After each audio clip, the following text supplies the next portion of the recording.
So it's with great pleasure, and it's my distinct honor to give you United States Senator and candidate for President of the United States, Dr. Rand Paul.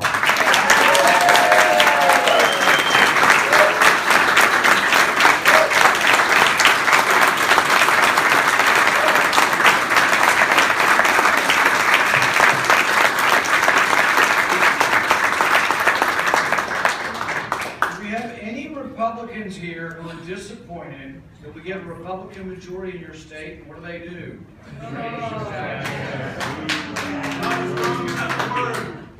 People ask me, why did you run for office? Why did you go from a well-respected profession to a not so respected?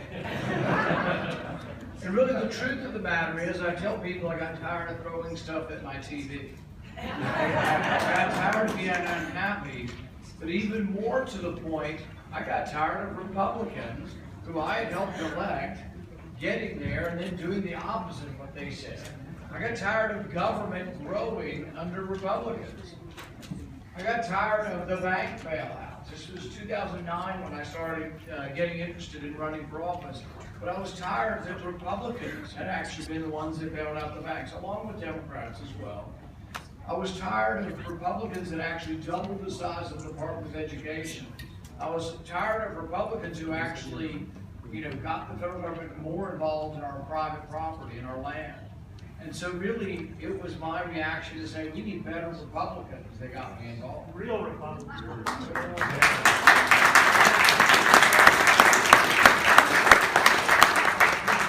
In Washington, I'll tell you what passes for bold as far as taxes go.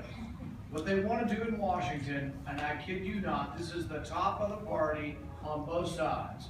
They want to do revenue neutral tax reform. You know what that means? That means half of you will pay less, but half of you will pay more, and the net effect is zero. That's what they want. And I tell them, look, if that's what we're for, I'll just go home. That doesn't, why would we want to do that? Why wouldn't we want to just shift the burden around? Now, they say they're going to make the taxes simpler. Well, I've got an idea for simple. One rate for everybody. Yes.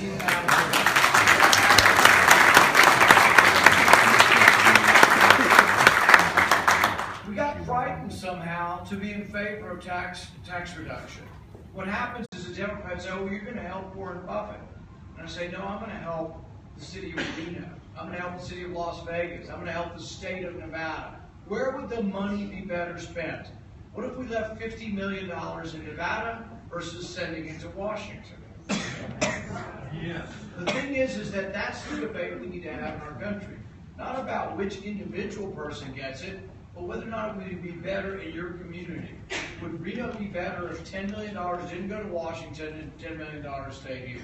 Who creates jobs better, the government or the private sector? I always tell people it's the productive sector and then the government, the non-productive sector. You have to have some government, but you don't want to have much of it because it doesn't do many things very well. I tell people it's not that government is inherently stupid, although it's a debatable question. Is that they don't get the proper incentives.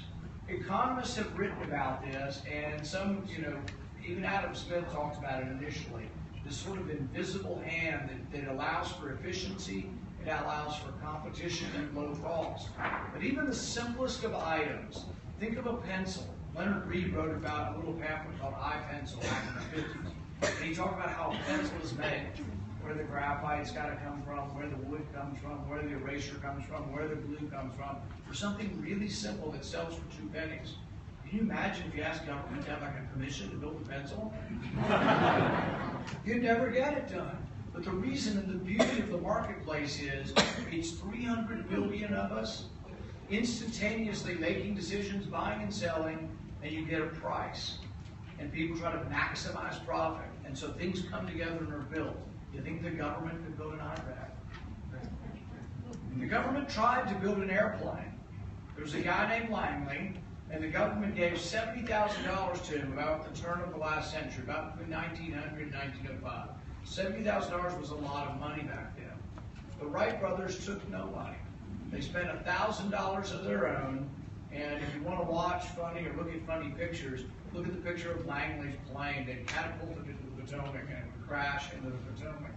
Nothing ever worked, but that was the government building a plane, and two guys in a bicycle shop used American ingenuity, scientific knowledge, and just their own know-how to build the first airplane. It was pretty amazing. There's a new book out McCullough has on the Wright brothers, and it's amazing to see when they start flying around the field, and tens of thousands of people would come to watch them circle round and round the field on a plane that was really like a kite, basically, cloth wings that they sewed and bicycle parts. But they also used the ingenuity of looking at birds and trying to develop how the wings would look compared to birds. But this was private ingenuity. This wasn't the government, and the government really just isn't very good at things. I tell people there are two reasons why you want your government small. One is the liberty argument. You have to give up some liberty to have government. What does that mean? You have to pay taxes. So you work hard and you earn money, it's yours. You give up a portion of it so you can have government.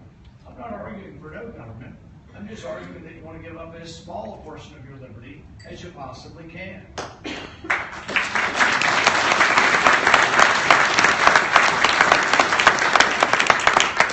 we tax you 100%, you've got no liberty. If we tax you 50%, you're half free, half slave. That's about where we are right now. So the thing is we have to decide where it's most productively spent. The money is more productively spent if we leave it in your hands, if we leave it in Nevada, we don't send it to Washington. I think without question, that's the liberty argument for keeping government small. The other argument for keeping government small is what I call the efficiency argument. And Milton Friedman put this forward probably better than anybody else. He said, nobody spends somebody else's money as wisely as they spend their own. Think about it. If I ask you for $1,000, and if I don't today, remind me too. But if I ask you for $1,000, you're going to think long and hard about how long you have to work. Right now, you probably have to make $2,000 to have $1,000. It's also your money. And you know and you remember the labor that went into it. And so you will make heartfelt decisions. You will think long and hard about how you spend your money. But think about a politician. Do you think they think about spending $1,000? Do you think they care? Do you think they care about $1 million? What about $1 billion? See, the numbers just become lost and roll off the tongue to now we're talking about $1 trillion. But they don't make wise decisions because it's not their own. And so, like the guy that gave $500 million to one of the richest people in our country for cylinder loan, do you think he worried at all that it went belly up when we lost $500 million? I think he's thinking about, who were some other big supporters of President Obama I can give some money to? And that's what they use the Department of Energy for. They've used the Department of Energy as their piggy bank to pass out money in favors. It's the other reason you don't want government to be large, because as government grows large, it becomes a factory for dispensing special favors to people. And so we really have to think long and hard which direction we're going to go and what we're going to do. Who spends the money better? But I can tell you, in Washington, what passes for bold is revenue-neutral tax reform. Our tax plan would be one rate for everybody. 14.5% personal income, 14.5% business. One rate for everybody. So the corporations that currently file a 50,000-page tax return and pay no taxes, they would pay their taxes now.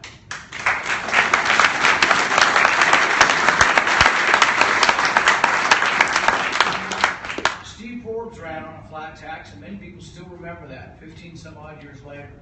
He didn't win and say, oh, well, it wasn't a good idea, he didn't win. Well, there's a lot of reasons you don't win. But I think the idea was a great idea. But what we've done is take his idea and go one step further. There is this complaint that a flat tax disproportionately helps the rich. Well, this is sort of a specious argument, because whoever pays more, if we cut all your taxes 1% and somebody makes $1 million, someone makes $10,000, the person making $1 million will get a bigger tax cut, even though we've given them the same percentage. So there's no way you can really have a tax cut where people pay more taxes don't get a bigger tax cut. But the thing is we've done one thing that Forbes didn't do. We've decided to go ahead and roll the payroll tax, FICA, into the business tax. And so what's going to happen, and why I think this is going to be incredibly popular across the country, is if you make $40,000 and you're married and have 2 kids, you're going to save $2,000 in your payroll tax. You'll pay no payroll tax and no income tax. So this will be a large tax cut. It will be. I'm going to own it. It's going to be a large tax cut. But we'll make the argument where the money is better spent, in your hands or in the hands of government. But this won't be a tax cut just for the rich. It also is going to be an enormous and significant tax cut for those who work, the working class. And so I think when people begin to hear about this tax cut, then they're going to say, oh, well, what would happen? Government would have a bigger debt. No, government would have to grow smaller. That's the whole purpose. Starve the beast.